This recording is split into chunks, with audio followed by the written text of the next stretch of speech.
Wari uzi ko ushobora kugira abaforowazi ibihumbi 10 cyangwa ibihumbi 5 kuri Facebook ugatangira guhembwa? Wari uzi ko aba miliyari zirenga 15 zitwa Facebook rero yonyine ifite urubuga rwo guhemberwaho amakayaho k'amafaranga? Reka nze dutangire. Ino video ngiye kwereka uburyo ushobora guhindura inshuti zawe ukabahindura abaforowazi. Urabona kuri no profile yanjye mfiteho abaforowazi 38 kandi mfiteho abafrendi 175. Okay, uraza wereke uburyo ubahinduramo abaforowazi.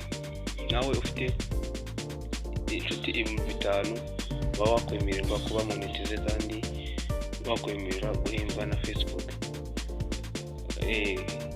Muri wujuje iminsi 60 ufite amasaha 3,000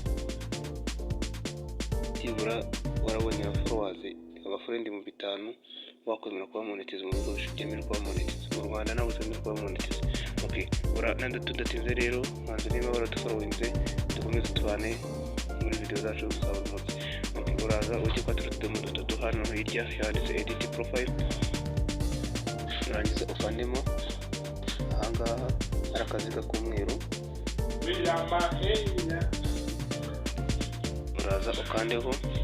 Numara gukandaho uraza uzamure gatoya hejuru handitse profile status. Okay, uraza ushake ahantu handitse turn on professional mode. Uraza ukore ahangaha turn on professional mode, uraza ukandeho hano.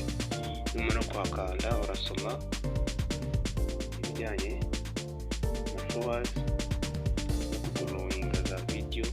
Okay, uraza ukande hano kuri turn on, uraza ukandeho hano gutya. Tegereze gatoya. Numara kuhakanda uraza ufungure ino page.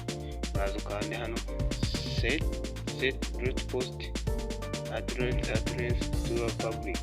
Uraza ufungure. Numara kuhafungura uraza ukande kuri continue. Tayari Facebook yacu ibaye page. Urabona ko byabaye successful. Uraza ujye hano usubire inyuma gatoya. Numara gusubira inyuma usubiremo muri dashboard yawe ya Facebook. Ukore gutya flashinge. Numara guflashinga urabona yuko tubafite tayari. Dufite abaforowazi 218. Dufite noneho abo twaforowinze ni 128. Urabona yuko biyongereye. Bavuye ku bafrendi 174, twari dufite abaforowazi 38. Urabona ko biyongereye babaye 218. Nawe wabikore nurangiza utubwire ko byakunze muri comment, ubundi tujye tubana buri munsi uko dukoze video zerekeranye n'izi mbuga nkoranyambaga tuba twakoresha. Murakoze cyane, mwirwa n'amahoro y'Imana kandi Yesu akomeza kubishimira. Mwahe muronke.